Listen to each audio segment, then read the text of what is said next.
Good afternoon, everyone, and welcome back. This is Daily Trading Analysis with a quick market update for today, April 20th.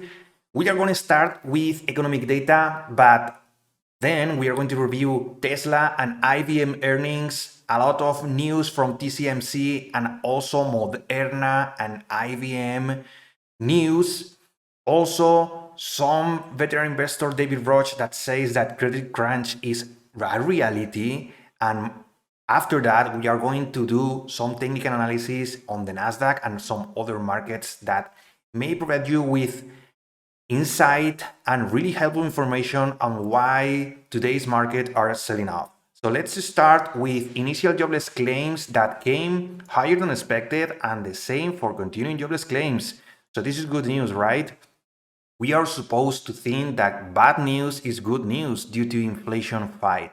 But remember that Fed and all analysts are expecting a recession this year, at the end of this year, supposedly a mild recession, but we need strong economy, and at the same time we need to beat inflation. So that's a tricky situation. I think right now that some bad news are no longer good news, but bad news. This is quite important to understand, and it sometimes is just what the heck are we doing in these markets? But right now, Philly Fed employment in the negative, all in the negative, and Fed Business Index comes in at the lowest since May 2020. This is something to really pay attention to because, as I was saying, bad news might be bad news due to weak economy. Good for inflation, but bad for maybe the topic, the focus that is right now recession. So coming from economic data, let's review Tesla earnings real quick. Tesla net income and earnings dropped more than 20% from last year. This is really, really heavy. They not beat but flat expectations, met expectations, but they top revenue. But the important thing is that due to the cut in prices in the cars, the same number of deliveries made up less earnings and less income. So 20% of decrease earnings drop from last year is really worrying investors. We are going to review later on. Well, let's do it right now. Let's quickly check Tesla's chart, because this is something that you usually don't see too many times. Look at this. Look at this. They dropped earnings. They closed 6% in the after hours. And more than that, they dropped 3% more. And we are now at the same level. Tesla was trying. Look at this beautiful wedge. This is the kind of things that you have to pay attention to. This was a clear short. I took, not on Tesla, but I took a similar short on the Nasdaq futures. We are going to review that later, but this was a beautiful consolidation into breakdown. Let's see what happens and if people buys the low of day dip, but earnings for Tesla 8.50% on the day today. What a drop. So next one is IBM Q1 earnings top estimates as margins expand. This is really good news because they beat both earnings and revenue. And the most important thing is that they continue to evaluate additional actions because they are taking steps. They took steps to operate more efficiently. And this is one of the things that shareholders and stakeholders really, really like.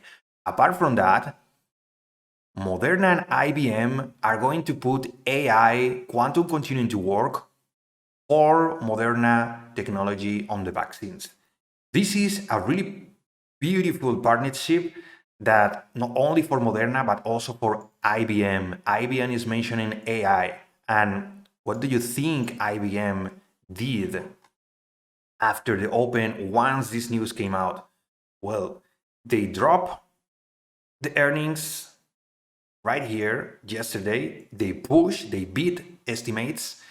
During the pre-market today, it was a spike into the open, but they got crashed. I don't know why, but look at this. Since the news, they are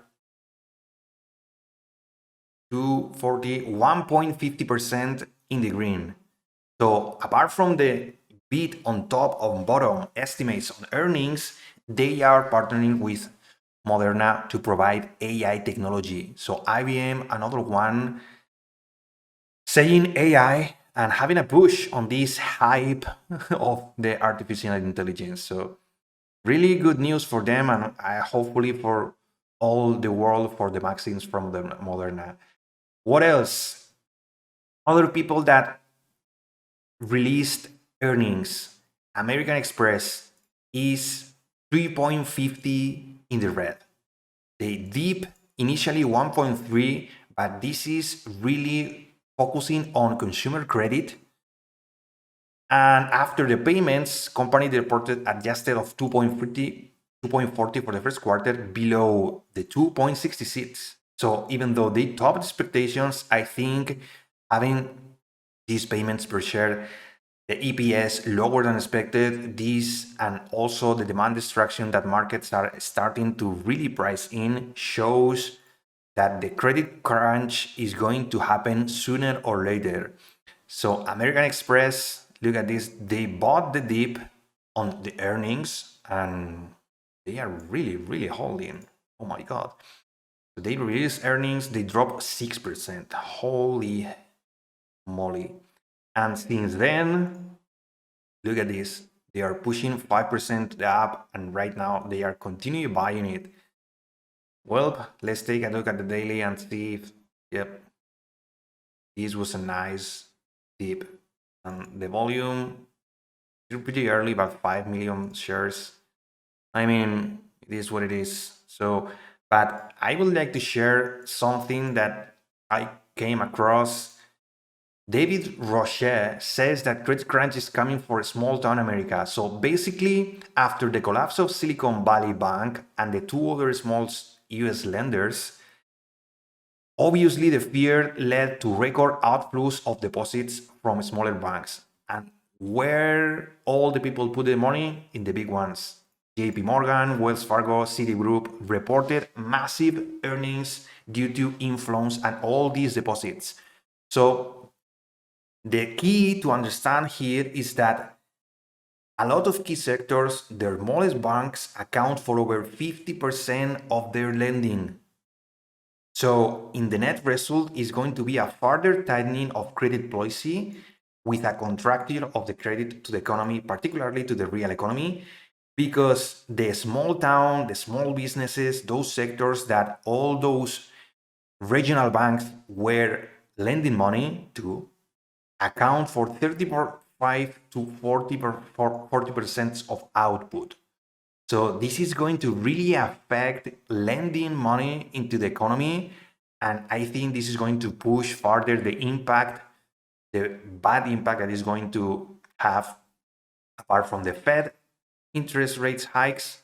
Also, this credit crunch is going to really affect households and how they manage their own economy, the familiar economy, because they will not have easy access to money. So once all the savings are gone, once all the credit is gone, that remember, the credit is going higher and higher. People are living day by day and spending as much as before with credit. Once this credit crunch is a reality, we are going to see the real effects of all this accumulation of pressure on the economy. So be aware of that. So now that we've reviewed all the news, let's go to the charts. And let's start with Nasdaq technical analysis, because today it is a really choppy day. Really choppy day because, as always, same as yesterday, look at this, we drop on the overnight and we just basically rip the faces of all these shorts into a break-even day. Barely in the green because we closed down here. What we did today? Well, again, we were really in the negative in the overnight. We got the initial jobless claims down here, and look at this. The green dashed line was all the volume conducted. So I think a lot of people, again, they bought the dip and they bought a lot of zero DTE options. I'm really tired of this market, but it is what it is right now, and we have to at least provide some technical analysis. I was trying to go short on these pops, but this ABCD ascending triangle provide me with the first opportunity to just go long on this second leg up. And once I saw this consolidation, I went up in the second pop, and I was starting to see this trend line that got broke down here, broke resistance, and I took this move down with a couple of shorts. Scalping day, but you can see again, we are again pushing. Let's take a look at the 30-minute chart, because this rejection and now this buying shows that the uncertainty of these markets and the typical manipulation due to options. If you are doing options, I hope you're doing good on the profit side, because you are destroying the economy. Not only the 0 DTE and the VIX, but also the price action. A lot of people are tired of this, me included. So it is what it is.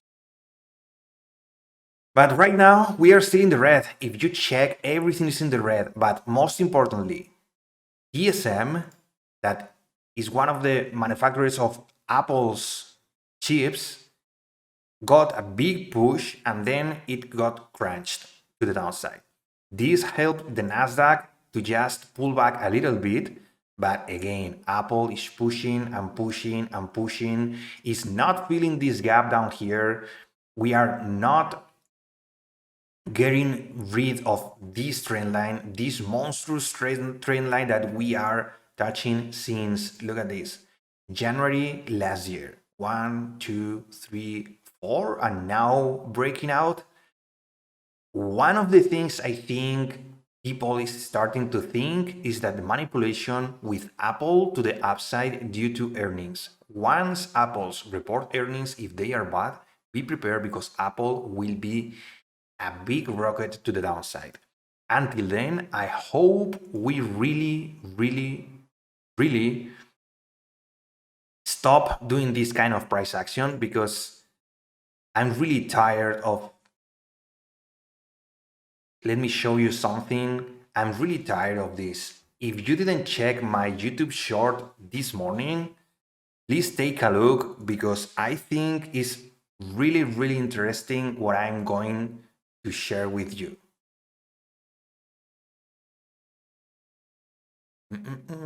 Let me check. If you really, yeah, this one.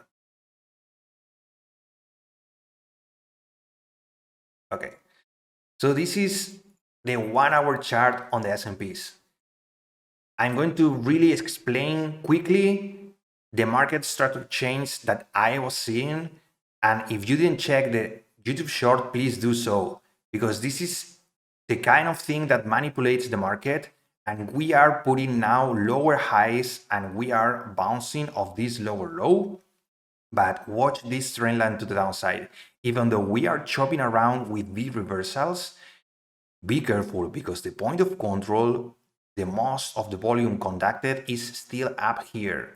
So I expect big pumps to be met by sell demand.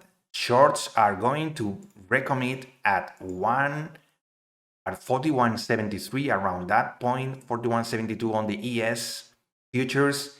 I think if we again do a V-shaped reversal, this is just V reversal after V reversal, but let me tell you, the structure is to the downside.